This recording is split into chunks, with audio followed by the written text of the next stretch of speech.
I'm very torn on what to expect for Deebo Samuel in 2021. And maybe you can kind of, put a button on this. Maybe you can kind of explain to me how you actually wrote nice things about Deebo Samuel. When you look at, his success rate versus man and press, obviously a lot to be desired. Look at the release. There's your separation. Great route. Stutter and go. Gets by clean. That is unbelievable. Maybe the greatest catch I've ever seen.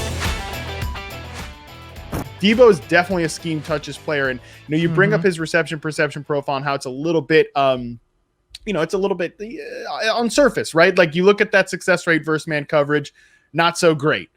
Not where you really want to see it, but that's not really how they used him last year. They used him so much as a layup target. And I think that's because they don't have to use him as a full field receiver. They can throw him screens. They can throw him flats and slants and digs to get him over the middle of the field. Like he's such a perfect fit for what this offense does. And it's also worth noting, totally banged up last year. His 2019 profile is much more exciting. Okay, so you talk about man success rate versus man and press being, one of the primary drivers of maybe predicting success. Okay, if that's the case, and I get that injuries were a big part of this, but my God, Matt, 5th percentile against man, 12th against press. I mean, the only area where he was nice was against zone, where he wasn't, there wasn't that physicality, which, by the way, is odd to me because he's such a physical player.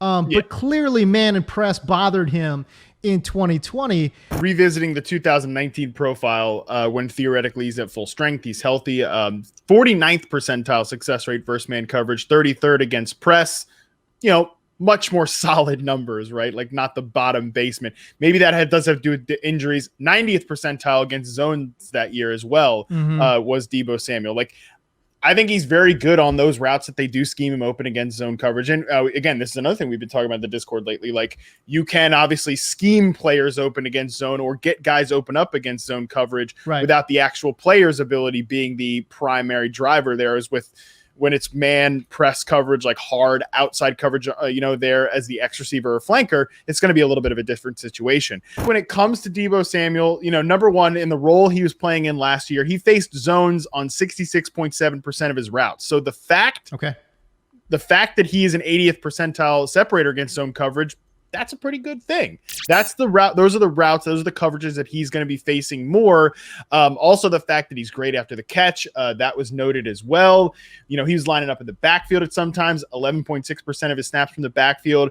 He was in space on 16.7% of his routes. That's the highest among the 2020 players that are on the website right now. Broke multiple tackles on 20.7% of those plays. So, he is not a great route runner. He's maybe not the best true wide receiver or whatever, but for what they ask him to do, I'm okay with it, especially because the 49ers now have other players beyond Deebo Samuel. If it seems like I'm torn, it's because I really am. I remember so much of what I saw in 2019. He's just, as you said, he's a weapon. He's a playmaker. The dude just makes plays. And you're right. Didn't really impress me too much as a route runner, but when they got him in space, my God, watch out. And by the way, that's all Kyle Shanahan's offense is. Get these guys in space. It doesn't even, like he's scheming guys into space, like Kittle in the open floor, forget it, right? Like, oh my God. But I will say this too, at some point I don't care.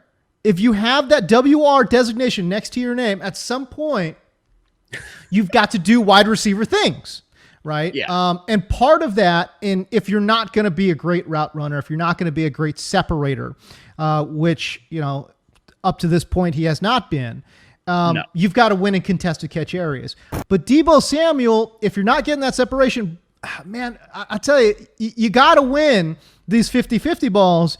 And that's not what he was doing. As a matter of fact, and I'm going to be releasing a lot of this information myself later, but per Next Gen Stats, one of the worst receivers on tight window throws, right? I had him graded out as I think in the bottom, 10%. But he had 6 targets last year in terms of tight window, so less than a yard of separation. Only 2 catches for -2 yards.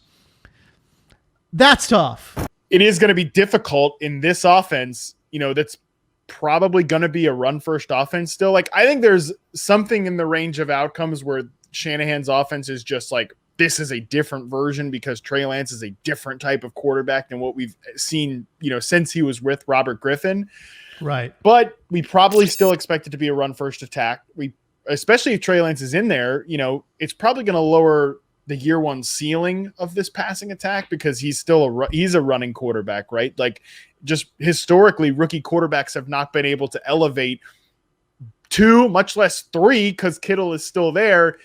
Yeah, I think in order of priority, I think Deebo's obviously, I think he's kind of fairly priced, but I do think he's my third favorite of the guys when it comes to Kittle, Ayuk, and Samuel. I don't see the ceiling, especially in redraft. I don't see a ceiling for him. Trying to figure out what weeks that Deebo's going to play well will be a constant headache.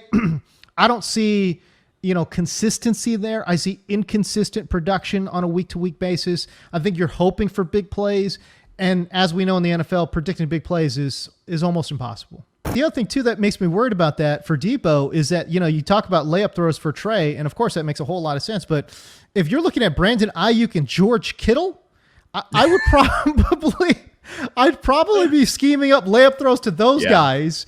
And again, kind of sort of keeping Deebo in this more, I hate to say gadget role, but I think he's a weapon and he is certainly an X factor that every team would love to have. It's just, boy, when you're scheming the guys like that, those guys don't get a lot of touches, man.